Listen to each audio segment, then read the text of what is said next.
Queridos irmãos e amigos, que a doce paz do nosso Senhor e Salvador Jesus Cristo esteja com você e com toda a sua família. Que bom estarmos juntos mais uma vez em nosso culto matinal, nossa escola bíblica dominical, nossa escola de todos os domingos pela manhã. E queremos agradecer a você, meu irmão, minha irmã, meu amigo, minha amiga, a honra que você nos concede poder adentrarmos em sua casa.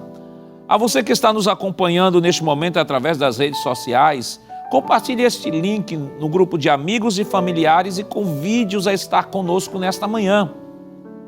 Hoje estudaremos uma lição maravilhosa, a lição desse trimestre que está circunscrita entre o capítulo 1 e o capítulo 15 do livro de Atos dos Apóstolos. Tem sido ensinamentos maravilhosos e Deus tem falado poderosamente aos nossos corações por meio de sua palavra.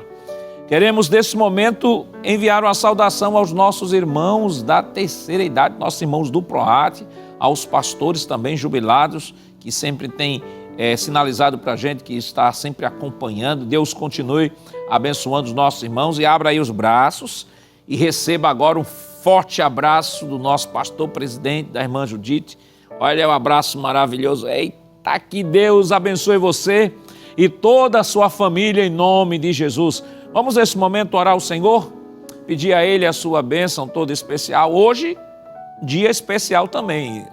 Logo mais, ao término do programa, nós estaremos fazendo uma oração especial por todos os pais, né? Estamos no Dia dos Pais, dia especial. Vamos orar por todos os papais para que o Senhor continue abençoando, ajudando e dando direção e estratégia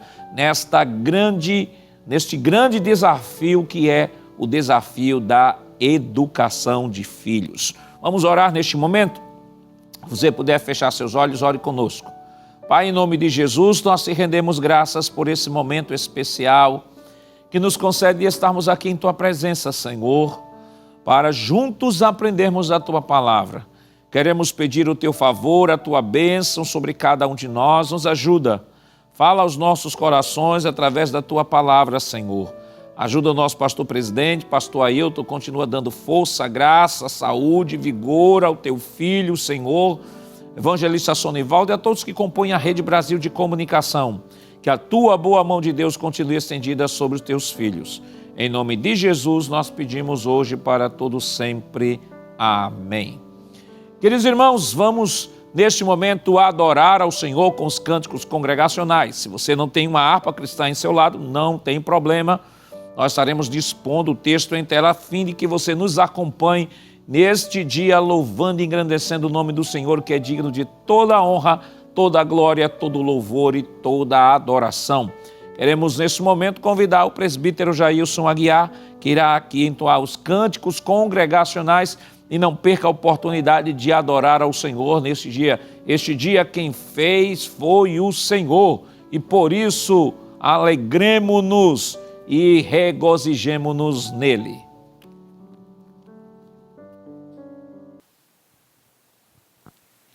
A paz do Senhor, meus irmãos, que alegria, que vitória estarmos aqui para adorar ao Senhor.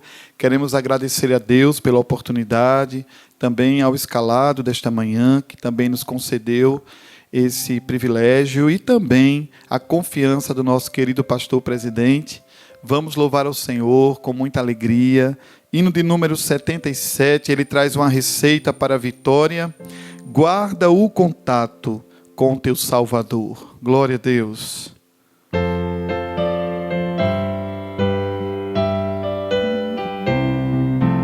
Queres neste mundo ser um vencedor?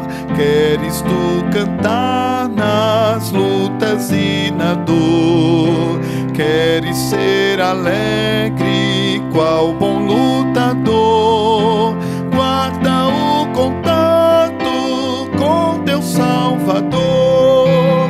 Guarda o contato com teu Salvador. E a nuvem do mal não te cobrirá. Pela senda alegre tu caminharás.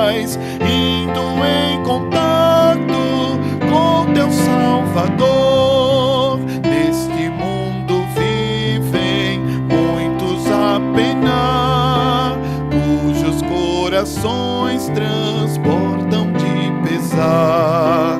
Dá-lhes a mensagem de amor sem par.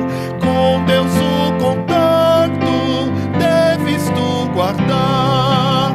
Guarda o contato com teu Salvador, e a nuvem do mal não te cobrirá. Pela senda alegre tu caminharás, indo em contato com teu Salvador. Queres tu com Deus a comunhão obter, sua glória em ti sempre permanecer. Que o mundo possa Cristo em ti ver. Guarda o contato com o supremo ser. Guarda o contato com teu Salvador, e a nuvem do mal não te cobrirá.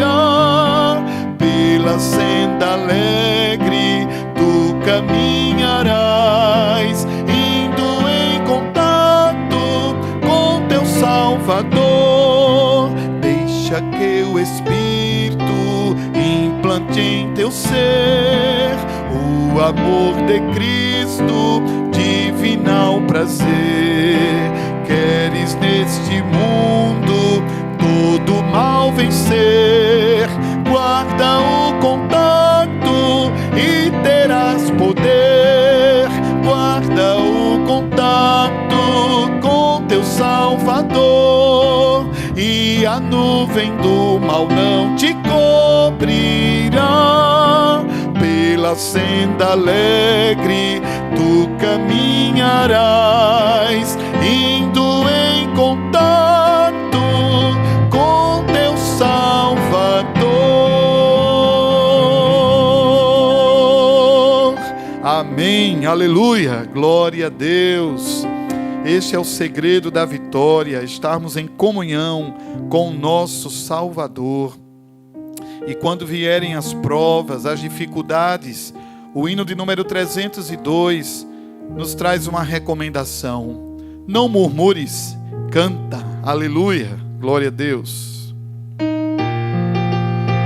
Glória a Jesus. No mundo murmura-se tanto entre os que cristãos dizem ser, em vez de louvores a pranto, fraqueza em lugar de poder. Murmuram-se assim no deserto, em mar Israel murmurou. Oh, não vem que Deus está perto, jamais seu auxílio negou. Em vez de murmurares, canta um hino de louvor a Deus. Jesus quer te dar vida santa, qual noiva levar-te para os céus. Tu vives, irmão, murmurando, tal como um escravo do mal. Se Deus a tua fé está provando, tu não tens razão para tal. Deus castiga aquele a quem ama, de ti também não se esqueceu. Qual Pai amoroso te chama e cuida assim do que é seu. Em vez de murmurares, canta um hino de louvor a Deus. Jesus quer te dar vida santa, qual noiva levar-te para os céus. E mesmo se as ondas rugirem no revolto brave o mar, os céus poderás ver se abrirem, se um hino tua alma cantar. Não temas ciladas nem mortes, brilhar. O leme segura bem forte, até do céu a luz raiar. Em vez de murmurares, canta um hino de louvor a Deus. Jesus quer te dar vida santa, qual noiva levar-te para os céus. Se um hino cantar tu puderes, nas horas de grande aflição, então voarás, se quiseres, até a celeste mansão. Nas asas da águia levado, bem perto do mar de cristal, e por fim então libertado, a terra chegar celestial. Em vez de murmurares, canta um hino de louvor a Deus. Jesus quer te dar vida santa, qual noiva levar-te para o céu. Amém. Queridos irmãos, esta semana estamos estudando a lição de número 6, que tem como título Uma Igreja Não Conivente com a Mentira. O texto áureo está em Atos capítulo 5, versículo 3, que diz: Disse então Pedro: Ananias, por que encheu Satanás o teu coração para que mentisses ao Espírito Santo e retivesses parte do preço da herdade? A verdade prática nos diz: como toda forma de engano, a mentira é pecado. Devemos, pois, andar sempre na luz da verdade. A nossa lição está dividida em 3 tópicos. O primeiro tópico, o diabo, o pai da mentira. O segundo tópico, o cristão e a mentira. E o terceiro tópico, a igreja que repele a mentira. A leitura bíblica em classe para a lição de hoje está em Atos dos Apóstolos, no capítulo 5, versículos do 1 ao 11. Vamos colocar o texto em tela, a fim de que você nos acompanhe nesta leitura bíblica em classe. Atos dos Apóstolos, capítulo 5, versículos do 1 ao 11, que diz o seguinte: Mas um certo varão chamado Ananias, com Safira, sua mulher, vendeu uma propriedade e reteve parte do preço, sabendo-o também sua mulher, e levando uma parte, a depositou aos pés dos apóstolos. Disse então Pedro: Ananias, por que encheu Satanás o teu coração para que mentisses ao Espírito Santo e retivesses parte do preço da herdade? Guardando-a não ficava para ti, e vendida não estava em teu poder, porque formaste este desígnio em teu coração. Não mentiste aos homens, mas a Deus. E Ananias, ouvindo estas palavras, caiu e expirou. E um grande temor veio sobre todos os que ouviram isto. E, levantando-se os jovens, cobriram o morto e, transportando-o para fora, o sepultaram. E, passando um espaço de quase 3 horas, entrou também sua mulher, não sabendo o que havia acontecido. E disse-lhe Pedro: Dize-me, vendeste, portanto, aquela herdade? E ela disse: Sim, portanto. Então Pedro lhe disse: Por que é que entre vós vos concertastes para tentar o Espírito do Senhor? Eis aí a porta aos pés dos que sepultaram teu marido, e também te levarão a ti. E logo caiu aos seus pés e expirou. E entrando os jovens, acharam-na morta e a sepultaram junto com seu marido. E houve um grande temor em toda a igreja e em todos os que ouviram estas coisas. Amém.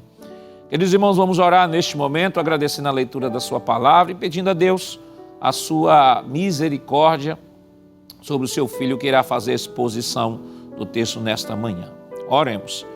Pai, em nome de Jesus, nós te agradecemos pela leitura de tua palavra que foi realizada e queremos pedir nesse momento, Senhor, a tua bênção especial em favor do teu filho, ó Pai. Que neste dia estejas falando ao nosso coração, nos ensinando as tuas verdades e moldando o nosso caráter a partir da exposição da tua palavra. Continua conosco, em nome de Jesus, nós pedimos hoje para todos sempre. Amém. Queridos irmãos, vamos neste momento adorar ao Senhor. Vamos adorar o Senhor com os nossos dízimos e ofertas para a manutenção do seu trabalho. Vamos convidar neste momento o auxiliar e professor irmão Jonas Santana, que irá proceder com uma oração pelos dizimistas e ofertantes.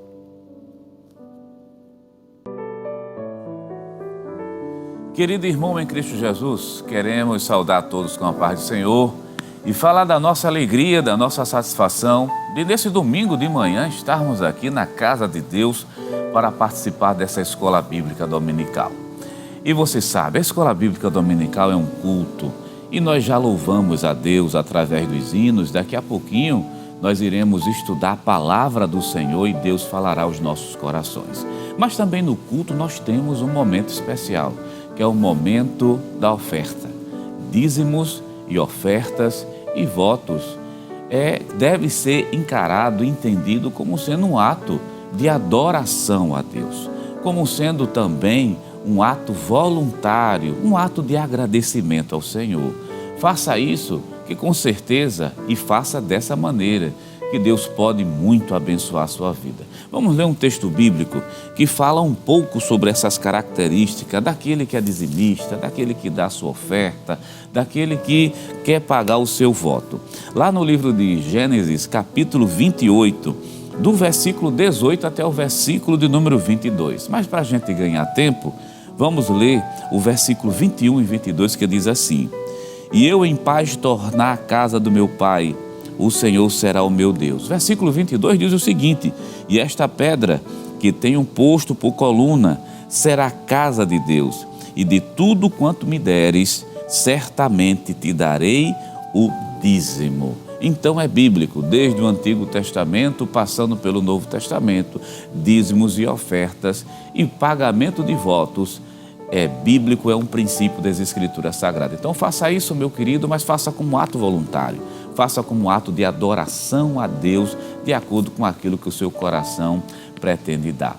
E, meu amado irmão, a Igreja Evangélica Assembleia de Deus, aqui no estado de Pernambuco, pensando em você que está em outro país, em outro estado, naquele irmão que não tem, muitas vezes, a possibilidade de estar frequentemente no culto, mas quer adorar a Deus também através de seus dízimos e de suas ofertas. Então a igreja, pensando em você, vem disponibilizando esse canal que agora aparece aí na tela. Você pode apontar a câmera do seu celular para o QR Code e você será redirecionado justamente a uma das contas da igreja, a Caixa Econômica Bradesco e o Banco do Brasil. Todo depósito deve ser feito em nome da Igreja Evangélica Assembleia de Deus em Pernambuco. Você está vendo aqui ao meu lado as contas e você está vendo também o Pix, que o Pix nada mais é do que o CNPJ da igreja. Está na tela, mas eu vou ler para você. 10.632.404, 1000 ao contrário, o dígito de número 51. Esse é o CNPJ da Igreja Evangélica Assembleia de Deus em Pernambuco. Querido irmão, vamos fazer o seguinte nesse momento, vamos fazer uma oração de agradecimento. Eu quero convidá-lo para nós orarmos ao Senhor, fazer uma oração de agradecimento, de agradecer pela vida, de agradecer pelo pão que chega em nossas mesas, de agradecer pelo emprego que nós temos. E também nessa oração vamos incluir as pessoas desempregadas. Tem tantos que nesse momento estão querendo uma porta de emprego. Deixa eu te dizer algo da parte de Deus. O Senhor Jesus, Ele pode sim abrir uma porta de emprego para você. Vamos orar ao Senhor? Faça a sua parte que Deus vai fazer a dele. Vamos orar nesse momento. Pai eterno, Cristo amado, Deus maravilhoso, Senhor da glória, Senhor eterno. Queremos te agradecer, queremos te louvar pelo pão que chega em nossas mesas. Queremos te exaltar pelo emprego que tu tem nos concedido, pelas bênçãos que tu tem dado, pelas portas que tu vem abrindo para os teus filhos. Recebe a nossa gratidão através dos nossos dízimos, das nossas ofertas. Senhor, meu Deus, usa de misericórdia com esse teu filho que está desempregado, que está querendo um emprego de carteira assinada. Abençoa ele, ajuda, usa de misericórdia, abre as portas, faz um milagre. Assim nós cremos, nós te pedimos, porque sabemos que tu podes fazer tudo e todas as coisas. Recebe a nossa gratidão no nome santo e poderoso de Jesus. Amém. Amém. Querido irmão em Cristo Jesus, você fica conosco aqui na Rede Brasil de Comunicação e nós vamos ouvir agora mais um hino. E o pastor Nadir Jackson Saraiva, superintendente das escolas dominicais aqui no estado de Pernambuco, convida o presbítero Jailson Aguiar para louvar a Deus com mais um hino e você continua adorando ao Senhor Jesus.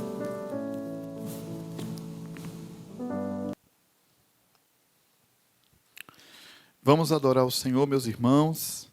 Hino de número 388, Canta, ó crente.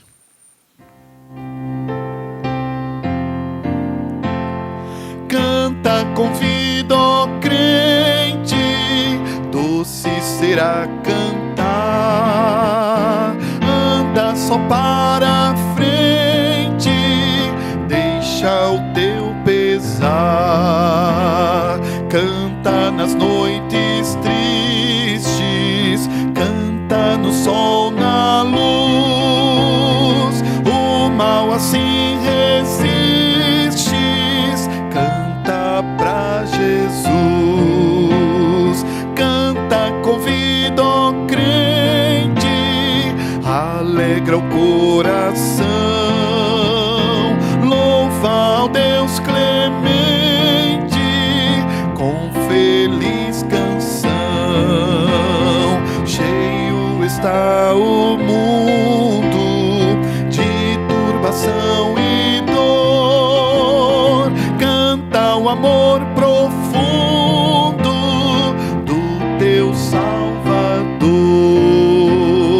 Canta com vida, ó crente, Deus teu socorro é. Guarda-te a mão potente, se tiveres fé.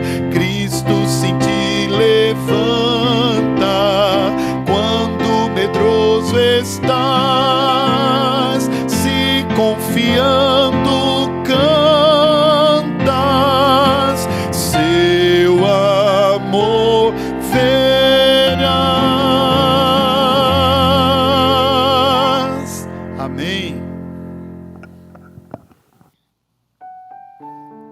Queridos irmãos, esta semana estamos estudando a lição de número 6 deste novo trimestre que está abordando sobre a igreja em Jerusalém, doutrina, comunhão e fé, a base para o crescimento da igreja em meio às perseguições. E esta semana, o tema de nossa lição, a lição tem como tema uma igreja não conivente com a mentira. Só relembrando agora o texto áureo, disse então Pedro: Ananias, por que encheu Satanás o teu coração para que mentisse ao Espírito Santo e retivesse parte do preço da herdade? Atos 5 e 3.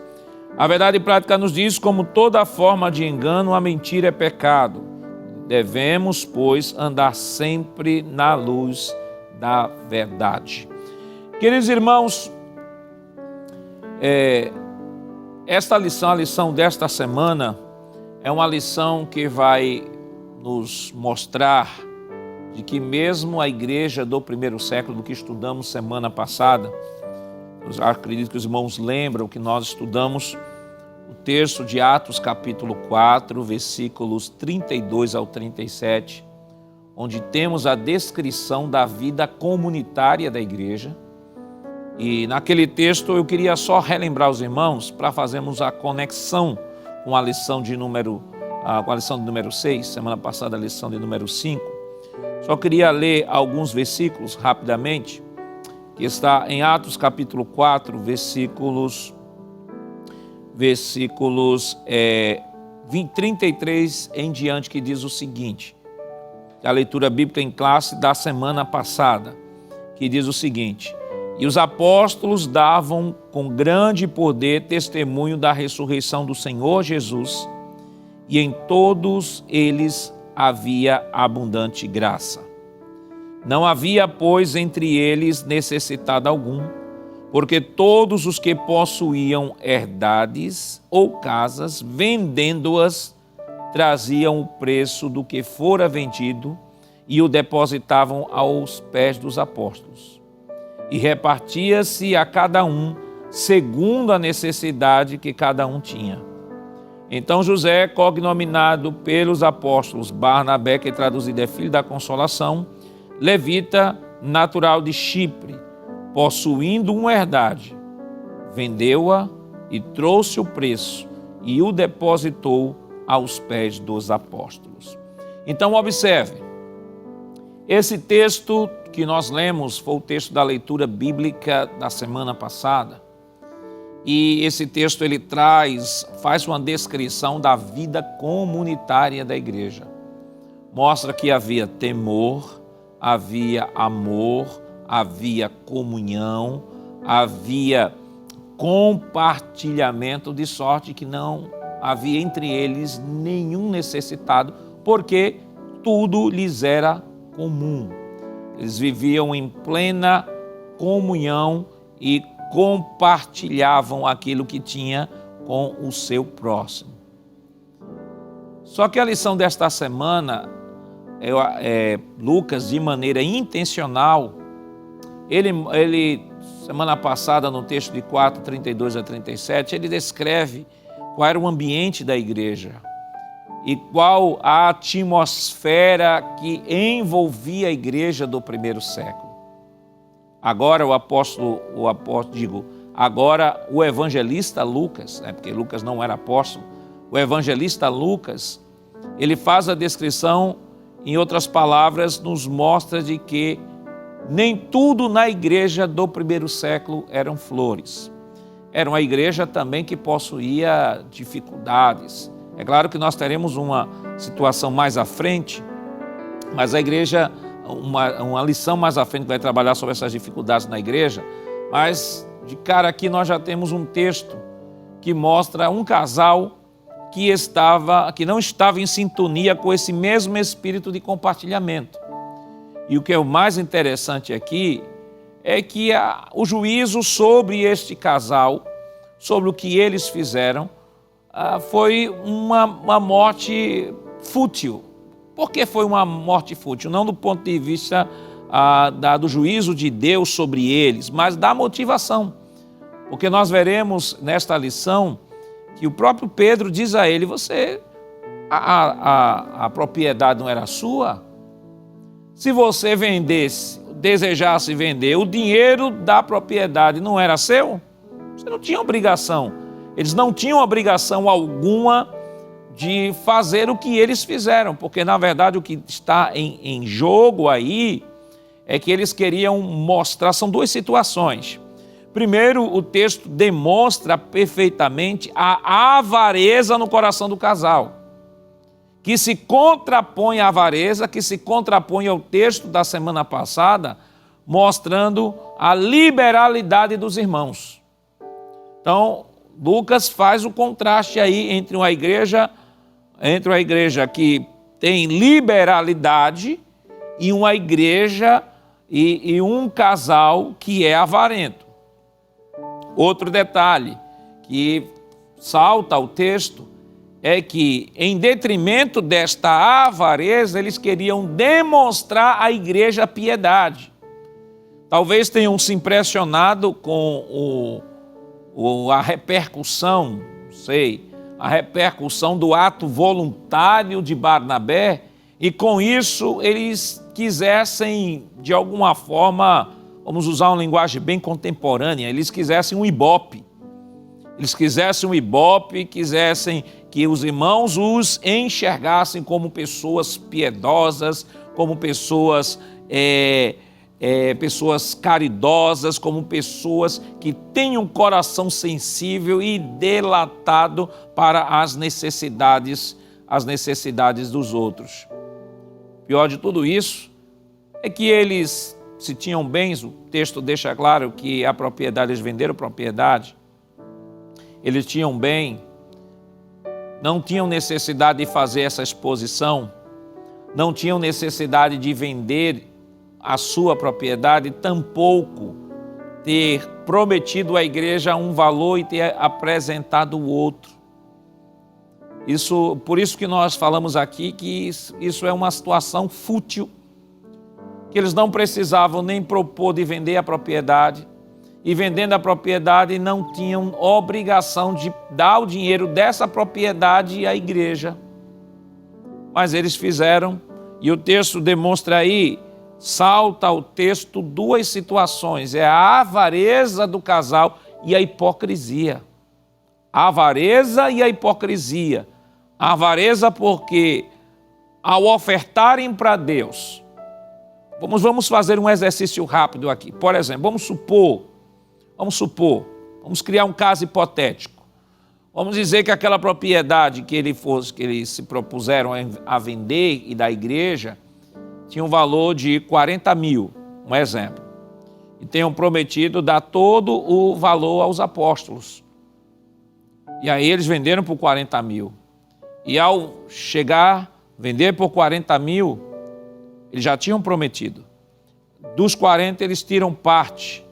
E chegam para os apóstolos e dizem, olha, a gente não vendeu por 40, a gente conseguiu um exemplo, conseguiu vender por 20. E aqui está a quantia que nós prometemos. Só que eles se esqueceram de uma coisa.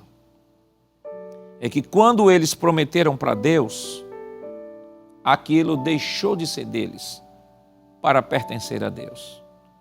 Aliás, no sentido mais amplo, vamos dizer assim, dessa doutrina da mordomia cristã, no sentido mais amplo, tudo pertence ao Senhor. Tudo pertence ao Senhor e nós somos apenas administradores. Mas foi feito um voto, vamos entender assim, pelo contexto e pelo juízo, foi feito um voto, e provavelmente um voto público, de que se daria aquilo à igreja. E o mais interessante é que Safira, Ananias, teve a oportunidade de se arrepender, e a sua esposa, que chegou 3 horas depois, foi-lhe dada a oportunidade para se arrepender, porque se perguntou, tu vendesse por tanto? Ela poderia dizer, não, eu não vendi por tanto. Eu vou ser sincero, não foi por esse valor que nós vendemos. Ela teve a oportunidade de se arrepender, entretanto, a avareza que tinha no coração do seu esposo era a mesma que tinha no seu coração. E o enredo dessa história trata justamente de um casal que, mesmo estando na igreja do primeiro século, mesmo estando numa igreja como descrita por Lucas, que tudo lhes era comum, não havia nenhum necessitado, mas Lucas deixa claro, dizendo, não se iludam porque essa igreja não era perfeita.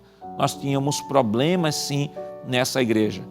E o problema que Lucas contrapõe aí é justamente um problema que se contrapõe à situação que encerrou o capítulo 4. E como encerrou o capítulo 4? Barnabé vendendo uma propriedade e colocando aos pés dos apóstolos. E o que é interessante é que não há nenhum texto na Bíblia que mostre que os apóstolos deram essa orientação formal aos crentes para fazerem isso.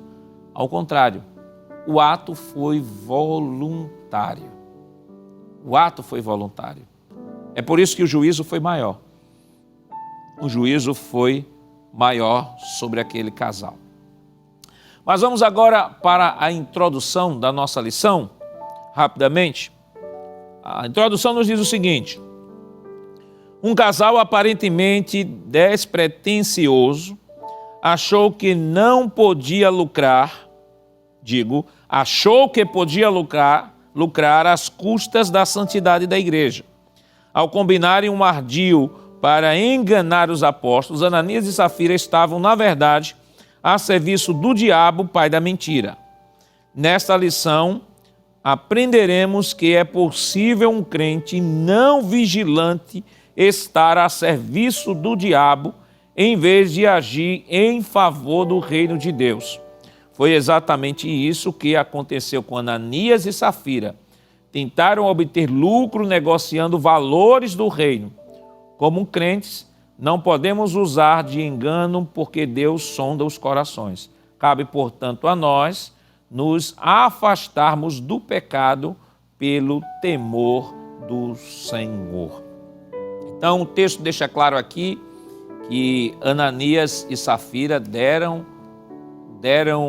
lugar a Satanás, permitiram com que Satanás adentrassem na sua vida e no seu coração. Vamos agora para o primeiro tópico de nossa lição. O primeiro tópico nos diz: o diabo, o pai da mentira. É da natureza satânica mentir. Subtópico 1, diz assim: a Escritura afirma que Satanás induziu Ananias a mentir. Disse então Pedro: Ananias, por que encheu Satanás o teu coração? Atos 5:3. Motivado pela cobiça, pelo desejo de obter lucro fácil, Ananias deu lugar ao diabo, que o levou a mentir. Jesus já havia afirmado que o diabo é o pai da mentira, João 8:44. Satanás está por trás de toda a mentira e engano, segundo Tessalonicenses 2:9 e 10. O apóstolo viu esse espírito de engano quando enfrentou Elimas, o mágico, Atos 10:13. Digo 13:10. O diabo será sempre mentiroso e nunca mudará. Eu gostaria de ler com os irmãos aqui esse texto, segundo Tessalonicenses. Se você tiver sua Bíblia, você abre a sua Bíblia, se não, você anota esse texto aí, que está em tela. É um texto que mostra que Satanás está por trás de todo engano. Nós temos o texto de 2 Tessalonicenses, capítulo 2, versículo 9 e 10, que diz o seguinte, estou lendo aqui na Nova Almeida Atualizada, diz o seguinte: ora, o aparecimento do iníquo é segundo a ação de Satanás, com todo o poder, sinais e prodígios da mentira, e com todo engano de injustiça aos que estão perecendo, porque não acolheram o amor da verdade para serem salvos. Então, nesse primeiro subtópico, deixa claro que a origem da mentira é Satanás. Satanás está por trás de toda a mentira. Ele é o agente de todo engano, em que induz as pessoas a mentirem. É claro que a mentira, Satanás pode induzir as pessoas a mentir. Ele é o tentador, ele vai tentar, ele vai ludibriar, ele vai enganar. Mas é importante destacar de que esta característica, esta obra é uma obra da carne. É uma obra que está lá dentro da natureza humana. Satanás apenas instiga a pessoa a mentir. Mas a natureza humana já tem a sua obra, eu estou falando natureza humana decaída.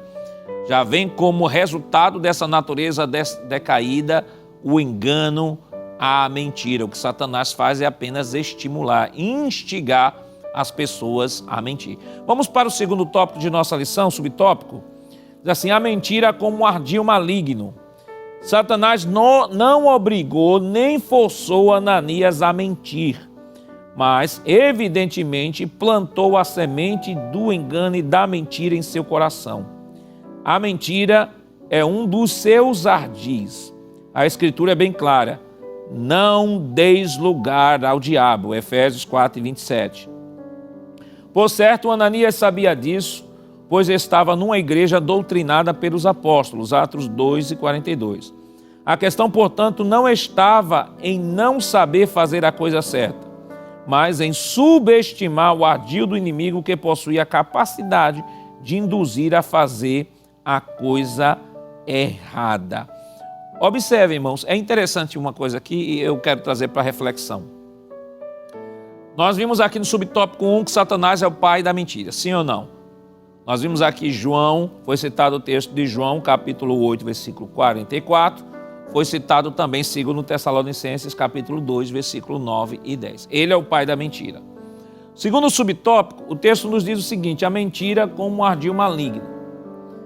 E ele cita aqui um texto bem interessante, que é o texto de Efésios capítulo 4, versículo 27. E nem deis lugar ao diabo, ou não deis lugar ao diabo. Mas o texto que vem anterior ao texto de não dar lugar ao diabo, é um texto que vai falar de conflitos interpessoais, que é interessante isso. Veja que o texto diz assim, irai-vos e não pequeis. Efésios 4, 26. Irai-vos e não pequeis. Não se ponha o sol sobre a vossa ira, nem deis lugar ao diabo, ou não deis lugar ao diabo. O que o apóstolo Paulo está dizendo? O conflito está na ordem humana, está na ordem dos relacionamentos.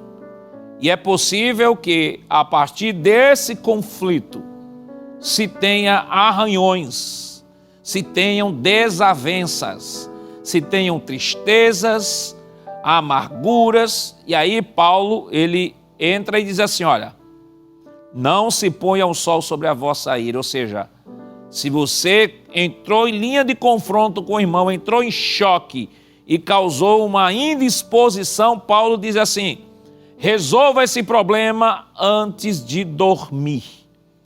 Resolva esse problema, não durma com esse problema não resolvido, porque isso se transforma em amargura, se transforma em tristeza. E ao se transformar em amargura, aí Paulo, na sequência diz, não deis lugar ao diabo. Não permita que o diabo entre no seu coração através dessa amargura, através deste rancor, através desta tristeza profunda. Paulo diz, não deis lugar ao diabo, não permita que Satanás entre no seu coração. Não permita que ele tenha espaço na sua vida. Aliás,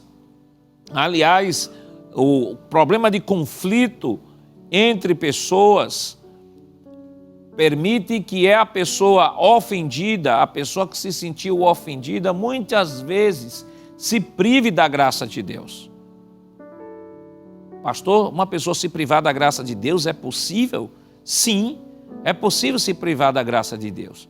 Veja o que nos diz o texto de Hebreus capítulo 12. Hebreus capítulo 12. Hebreus capítulo 12, versículo 15. Eu estou lendo aqui na Nova Almeida Atualizada. Ele diz assim, cuidem para que ninguém fique afastado da graça de Deus e que nenhuma raiz de amargura. Olha aí, veja, o autor já está dizendo que aquele que permite que a raiz de amargura entre no seu coração, ele está se privando da graça de Deus. Vamos usar uma linguagem contemporânea. Ele está saindo da área de cobertura da graça. E aí, irmãos, se tudo que temos, que somos, que teremos é resultado da manifestação dessa graça, o que restará de nós se nós voluntariamente nos privamos desta graça? E aí o escritor aos Hebreus diz, não deixe que a raiz de amargura lhe priva da graça de Deus. E ele diz ainda mais, brotando cause perturbação. Ou seja, uma pessoa amargurada é uma pessoa sem paz. É uma pessoa sem tranquilidade. É uma pessoa inquieta. É uma pessoa que não tem paz consigo. O escritor aos Hebreus diz, não deixe que essa amargura ela possa brotar, cause perturbação e por meio dela muitos sejam contaminados. O que o escritor está dizendo é que a pessoa amargurada, ela não se amargura sozinha, ela vai amargurar outras pessoas. A pessoa amargurada, ela vai passar essa amargura para outras pessoas.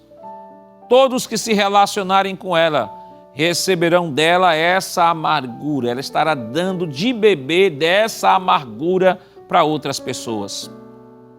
Você já viu aquela pessoa que está amargurada, está com um problema com outra pessoa e diz assim, e chega para outra e diz assim, olha, fulano de tal fez isso comigo, fulano de tal fez isso. Aí a outra pessoa já absolve o conceito sobre aquela pessoa de quem ela está falando. E aquela pessoa já começa a passar para outra, que já começa a passar para outra, já começa a passar para outra. e o rastro da amargura vai destruindo relacionamento, comunhão e vida com Deus. Que tristeza! Que tristeza! Principalmente em saber que a chave para a solução deste problema é fazer o que Jesus fez: liberar perdão. Tirar toda a amargura que está no coração e permitir que o Espírito Santo atue no coração. E ainda o autor diz o seguinte: e cuidem para que não haja em nenhum coração impuro e profano, como foi Esaú, que por um prato de comida vendeu o seu direito de primogenitura. Que Deus nos guarde, meus irmãos. Que Deus nos proteja. Se porventura tivermos neste dia alguma coisa contra o nosso irmão, Jesus disse: vai lá onde está teu irmão, te reconcilia e depois apresenta a tua oferta. Jesus é o maior exemplo, queridos irmãos, maior exemplo de que quando foi confrontado, ele não confrontou. Ao contrário, na cruz, ele disse: Pai, perdoa-lhes, porque eles não sabem o que fazem. Vamos continuar aqui com a nossa lição. Subtópico 3 diz: não superestime o inimigo.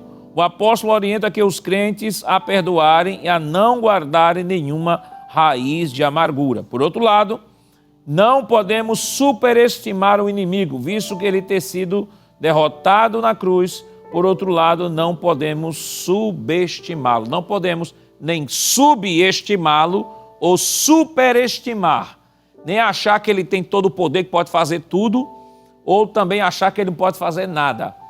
Não, nós temos que ter equilíbrio nesta abordagem. Agora, há uma coisa que é importante descrever, é o seguinte, irmãos.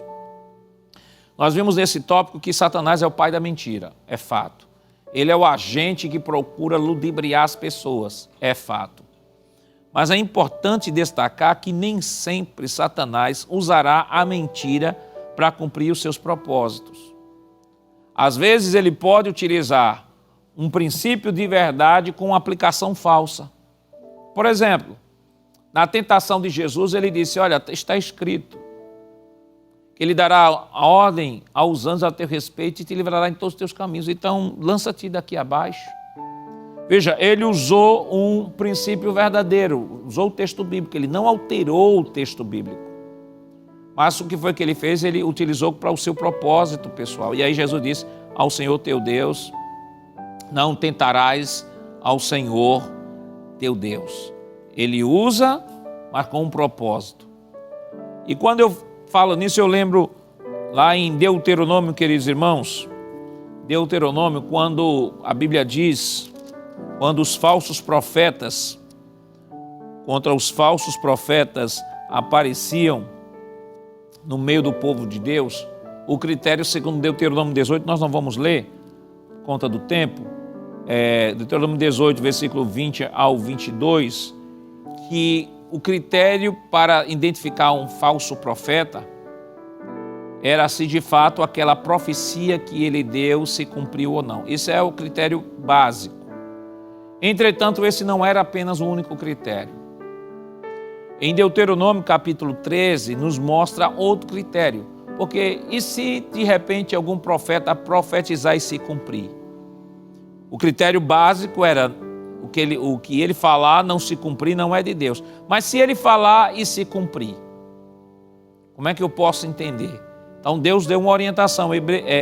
Deuteronômio capítulo 13, versículo 1 em diante diz assim: se aparecer no meio de vocês um profeta ou sonhador e anunciar um sinal ou prodígio, e se acontecer esse sinal ou prodígio que ele falou, e ele disser: vamos seguir e adorar a outros deuses, deuses esses que vocês não conheceram, não deem ouvidos às palavras desse profeta sonhador, porque o Senhor, seu Deus, está pondo vocês à prova para saber se vocês amam o Senhor, seu Deus, de todo o coração e de toda a sua alma.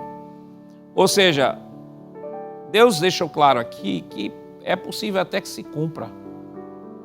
Mas tem uma partezinha aqui que é importante que tenhamos clareza. Não é só o cumprimento, mas o convite para onde está sendo direcionado aquele milagre, o cumprimento daquele sonho. Ele diz, vamos seguir e adorar outros deuses.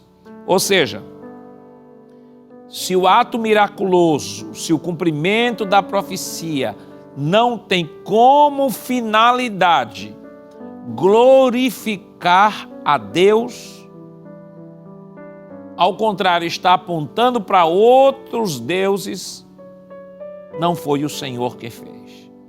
Porque a glória do Senhor, Ele não dá a outra pessoa. Essa história de dizer que uma pessoa, porque teve uma fé em determinado santo, e Deus teve misericórdia da fé da pessoa e operou o milagre. Não, Deus nunca vai fazer isso, irmãos. Deus nunca vai fazer isso, porque a glória dele, Ele não divide com ninguém. Jesus, quando afirmaram que Jesus estava expulsando demônios pelo príncipe dos demônios, Jesus disse, não, demônio não pode expulsar demônio, que o reino dividido contra si mesmo não prevalece. Ou seja, Satanás nunca fará nada que o final disso que ele fez vá glorificar a Deus, nem Deus fará nada que vá acreditar na conta de Satanás. Ao contrário, o Senhor é soberano, é Deus, é eterno, é poderoso, é o Criador de todas as coisas. A Ele glória, poder e majestade para todo sempre. Amém. Você pode glorificar ao Senhor nesta manhã? Agradeça a Ele por essa oportunidade que Ele lhe concede de estar aqui nesta manhã aprendendo a sua palavra. Vamos prosseguir aqui para o segundo tópico de nossa lição. Segundo tópico, nossa lição tem como título o cristão e a mentira. O segundo tópico nos diz o seguinte: um fato fica evidente em Atos 5, 1 a 11. Tanto Ananias quanto a sua mulher Safira agiram livremente na questão envolvendo a venda de uma propriedade. Atos 5, 1 e 2. Isso fica ainda mais claro quando Pedro, sobre o discernimento do Espírito Santo, reprova Ananias por ter tentado enganar a igreja acerca do real valor da propriedade. Versículo 3. Ananias não foi obrigado nem tampouco constrangido a agir de forma como agiu. Tanto ele como sua esposa, que foi conivente com a ação dele, tomaram uma decisão livre. Mentir é uma escolha que envolve a natureza moral. Ora, para haver responsabilidade moral, é necessário que os nossos atos sejam feitos livremente, isto é, não estejam sob nenhuma força externa que nos obrigue a praticá-lo. Nesse aspecto, como veremos mais à frente, eles não podiam culpar a ninguém, nem mesmo o diabo, pelo que fizeram. E é interessante isso aqui porque há pessoas que muitas vezes querem debitar ou creditar as suas ações na conta do diabo. Eu acredito que os irmãos já viram alguém dizer, Satanás derrubou fulano, Satanás, fulano de tal, Satanás deu uma rasteira nele. É claro que não foi Satanás. A função de Satanás é ser um agente tentador. Mas a tentação, uma coisa é ser tentado. O Tiago disse que ninguém peca por ser tentado, mas peca por ceder à tentação. Então, o que o autor deixa claro aqui é que mentir ou não é uma decisão do ser humano. O ser humano pode decidir não mentir ou pode decidir mentir. Ele pode decidir fazer o bem ou pode decidir fazer o mal. Ele pode decidir amar como ele pode decidir odiar. Isso é uma decisão e a decisão envolve responsabilidade. Até porque essa cultura da terceirização da responsabilidade, ela surgiu lá no Éden. quando Deus chamou a responsabilidade de Adão, porque Adão era o cabeça da família, Adão olhou para Deus e disse: olha, de fato aconteceu, mas só fiz por causa da mulher que tu me deste. Veja o absurdo. Adão culpou Deus e Eva. Ou seja, a culpa é de Deus, a mulher que tu me deste. Ou seja, se tu não tivesse me dado essa mulher, a gente não estaria nesta cena, neste momento, neste local, discutindo este assunto.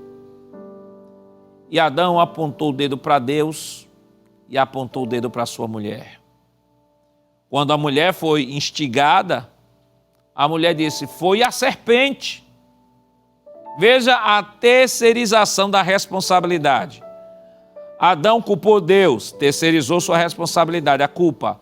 Adão culpou a mulher, terceirizou a responsabilidade, sua responsabilidade, a culpa da sua responsabilidade. E a mulher terceirizou para a serpente. E é justamente a terceirização para a serpente é que leva muitas pessoas a não mudar de vida. Porque para eles tudo que eles fazem é um ato de Satanás sobre a vida dele. Eu dei lugar ao diabo. É sempre o diabo, sempre o diabo, sempre o diabo. E nunca é a deformação do caráter. Nunca é a deformação promovida pela natureza decaída. Precisamos, queridos, nos lembrar, amados, precisamos nos lembrar de que a nossa natureza decaída continua convivendo com a nova natureza. É por isso que precisamos tomar cuidado para que a antiga natureza não assuma o comando da nossa vida. Mas quando é que a nossa antiga natureza pode, em que circunstância ela pode assumir o comando da nossa vida? À medida que decidamos que ela assuma.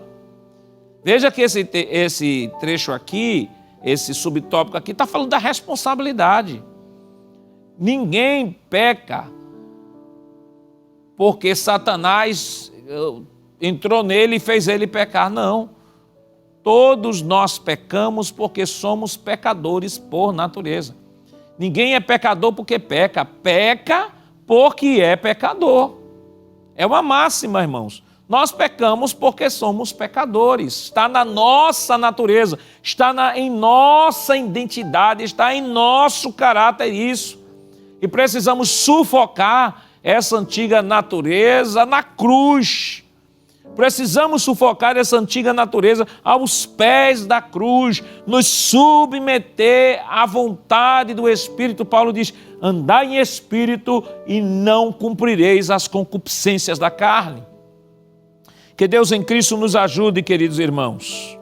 Que Deus nos guarde, que possamos guardar o nosso coração e não permitir que a mentira reine, adentre a nossa vida, porque quando a mentira adentra o nosso coração, é a senha de acesso a Satanás. Por isso que Paulo diz: não deis lugar ao diabo. É possível um crente dar lugar ao diabo? É. E quando é que um crente dá lugar ao diabo? No contexto lá de Efésios, quando ele, ao invés de perdoar, ele guarda rancor e vai dormir sem resolver o problema. Quando ele dá lugar ao diabo, quando ele permite que o orgulho entre no seu coração. Quando ele dá lugar ao diabo, veja aqui o texto da lição de hoje: porque deixaste que Satanás entrasse no teu coração. Veja o que Pedro diz: porque encheu Satanás o teu coração. E vale destacar quando ele diz assim: porque encheu Satanás o teu coração, não é uma ação arbitrária de Satanás, onde ele consegue penetrar no coração do ser humano, independentemente da vontade humana. Não, é a porta de acesso. Lembram quando Caim pecou e Deus chamou a responsabilidade de Caim e Deus disse: olha, o pecado jaz à porta, cumpre a ti dominá-lo. Satanás bateu várias vezes na porta do coração de Ananias e Safira. E qual foi o problema deles? Abriu, deu acesso. E Satanás, dentro do coração deles, implantou. ou trabalhou através da avareza e da hipocrisia. Que Deus nos guarde, irmãos. Que Deus nos guarde, que Satanás não tenha acesso ao nosso coração. E que a natureza que existe dentro de nós seja diariamente sufocada pelo Espírito Santo. Paulo diz em Efésios capítulo 5, andai em espírito e não cumprireis as concupiscências da carne. Que Deus em Cristo nos guarde e nos proteja. Subtópico 2, atraídos pela mentira. Por um lado, Ananias e Safira tomaram decisões livres, por outro, sofreram implicações de suas decisões. E Ananias, ouvindo estas palavras, caiu e expirou. É importante descrever aqui que você pode até estar perguntando, mas pastor, por que é que tanta gente hoje mente e não morre? E eles mentiram na igreja do primeiro século e o juízo de Deus foi imparcial, foi imediato. Observe, nós temos uma igreja crescente, nós temos uma igreja que está nascendo, um bebê, a igreja está nascendo, e Deus precisava implantar estacas e balizas bem firmes para passar a mensagem de que Ele era o mesmo Deus zeloso do Antigo Testamento.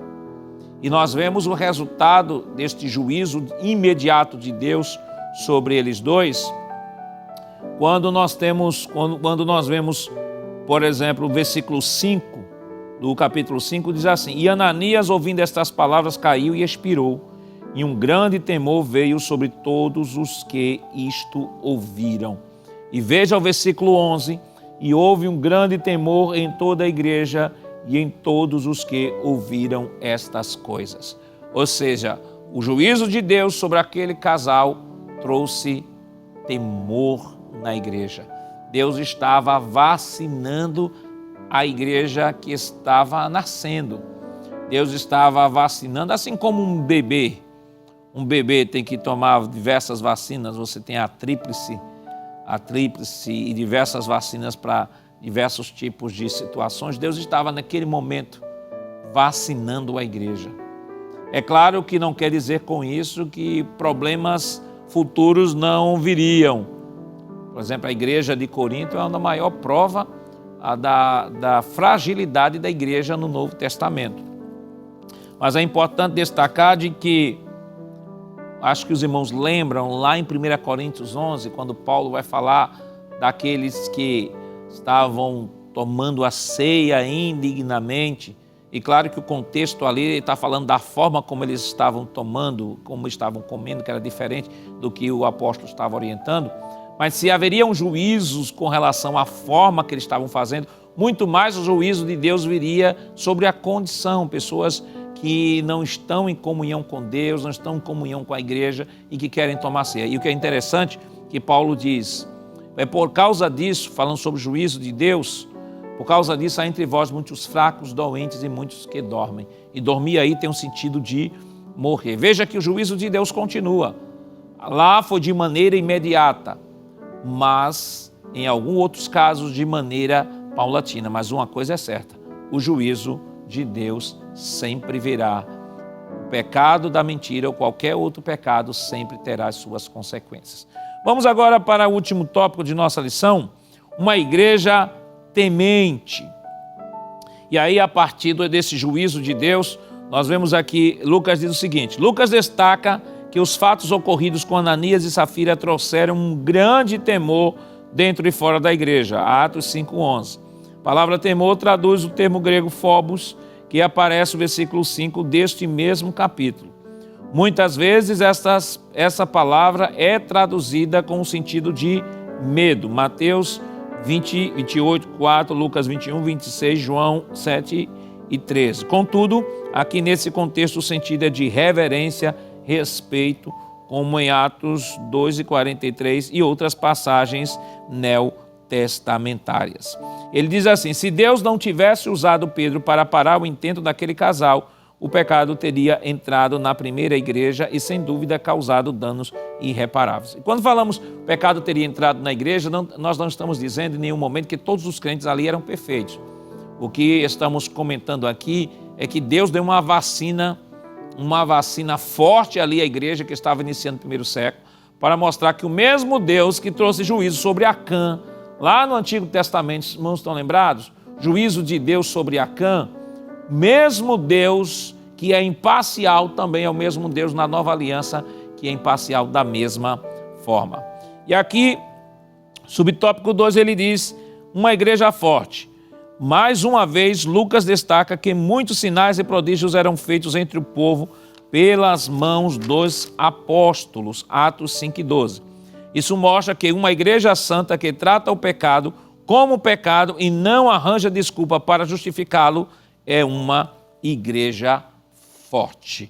Então, a igreja fortalecida é uma igreja que busca a presença de Deus, persevera na doutrina dos apóstolos, no partir do pão e na comunhão, é uma igreja solidificada. Vamos agora para o encerramento da nossa lição.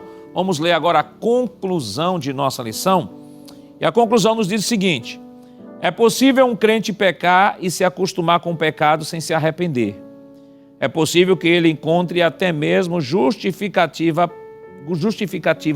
plausíveis para comportamentos notadamente pecaminosos. Contudo, uma coisa é certa: não é possível escapar do juízo divino. No caso da igreja de Jerusalém, o juízo divino veio de forma rápida e precisa. Contudo, em outros, como no caso de Corinto, o apóstolo Paulo cobrou uma ação enérgica por parte da igreja que havia se tornado tolerante em relação ao comportamento pecaminoso de um crente. 1 Coríntios 5, 1-13.